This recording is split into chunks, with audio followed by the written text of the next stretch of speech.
की जोड़ी से तेहरान क्यों घबराता था? ईरान और अमेरिका तनाव के बीच एक नाम बार बार चर्चा में है। अमेरिकी सीनेटर लिंडसे ग्रैम, यही नाम चर्चा में है। ईरानी मीडिया और सोशल मीडिया पर उनकी मौत पर प्रतिक्रियाएं देखने को मिल रही हैं। वहीं अमेरिका ने उन्हें राष्ट्रपति डोनाल्ड ट्रंप के सबसे करीबी विदेश नीति समर्थकों में गिना जाता था। लेकिन सवाल है कि आखिर लिंडसे ग्रैम ईरान के लिए इतने बड़े विरोधी क्यों माने जाते थे? ट्रंप और ग्रैम की जोड़ी से ईरानी जो आला कमान है क्यों असहज महसूस करता था? और क्या उनकी मौत से मिडिल ईस्ट की राजनीति बदल सकती है? आइए समझते हैं इस एक्सप्लेनर में। सबसे पहले लिंडसे ग्रैम थे कौन और कितने करीब थे डोनाल्ड ट्रंप और क्यों ईरान घबराता था?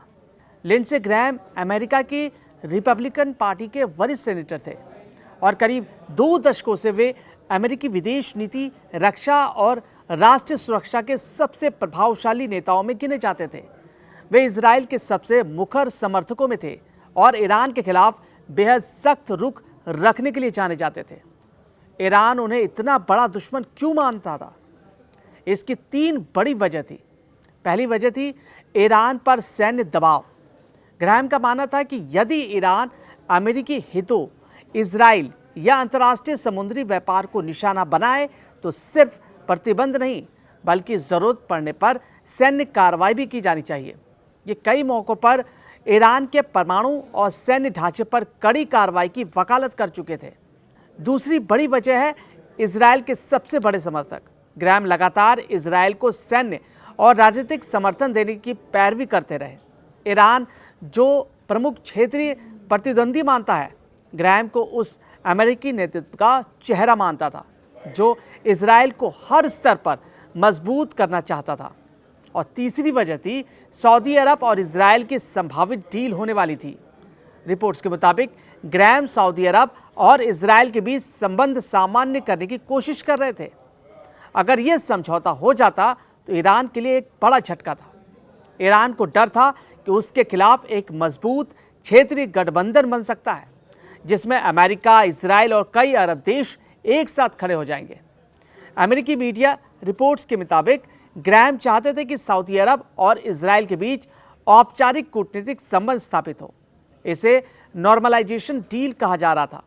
अगर यह समझौता होता तो दोनों देश पहली बार आधिकारिक रूप से एक दूसरे को स्वीकार करते, राजनयिक संबंध बनते, व्यापार बढ़ता, सुरक्षा सहयोग मजबूत होता और पूरे मिडिल ईस्ट की रणनीतिक तस्वीर बदल सकती थी। सऊदी अरब लगातार कहता रहा है कि जब तक फलस्तीन के लिए एक स्पष्ट और विश्वसनीय रास्ता नहीं बनता तब तक पूर्ण नॉर्मलाइजेशन संभव नहीं होगा। दूसरी ओर इजराइल की मौजूदा राजनीतिक स्थिति और गठबंधन इस मुद्दे पर सहमत नहीं दिखे। यही इस पूरे पहल की सबसे बड़ी चुनौती थी। ट्रंप और ग्रैम की जोड़ी से ईरान क्यों घबराता था? हालांकि दोनों हर मुद्दे पर हमेशा सहमत नहीं रहे, लेकिन ईरान के मामले में उनकी सोच कई बार एक जैसी दिखी। ईरान पर अधिकतम आर्थिक दबाव, क्षेत्र में ईरानी प्रभाव को सीमित करना, इजराइल की सुरक्षा को प्राथमिकता देना, जरूरत पड़ने पर सैन्य शक्ति का इस्तेमाल करना। ईरानी नेतृत्व को आशंका थी कि अगर व्हाइट हाउस और अमेरिकी कांग्रेस में ऐसी सोच को मजबूत समर्थन मिलता है तो उस पर दबाव और बढ़ सकता है। क्या ग्रैम की मौत ईरान को रणनीतिक फायदा देगा? क्या अमेरिका की विदेश नीति किसी एक नेता तय नहीं करते। राष्ट्रपति, कांग्रेस, रक्षा विभाग और राष्ट्रीय सुरक्षा संस्थान मिलकर फैसला लेते हैं। इसलिए किसी भी एक नेता की अनुपस्थिति से पूरी नीति बदल जाएगी ऐसा नहीं होगा। हालांकि ग्रैम रिपब्लिकन पार्टी में प्रभावशाली आवाज थे, इसलिए उनकी अनुपस्थिति भविष्य की राजनीति बहसों को कुछ हद तक प्रभावित कर सकते हैं।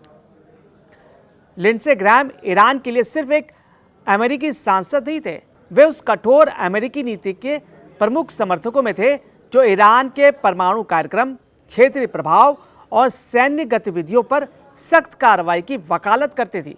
यही वजह है कि तेहरान में उन्हें एक बड़े राजनीतिक विरोधी के रूप में देखा जाता था।